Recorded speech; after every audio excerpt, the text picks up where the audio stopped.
Obia nyina som no ntie ha.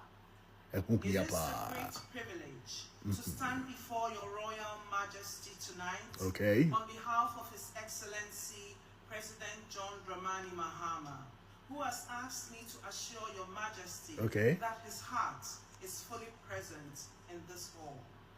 Your Majesty, the President considers the recognition you are giving him a very special honor.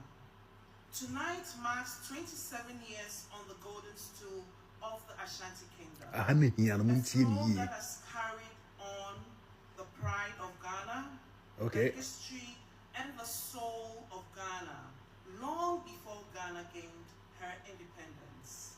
The Ashanti Kingdom contributed greatly to who we are as a people in Ghana.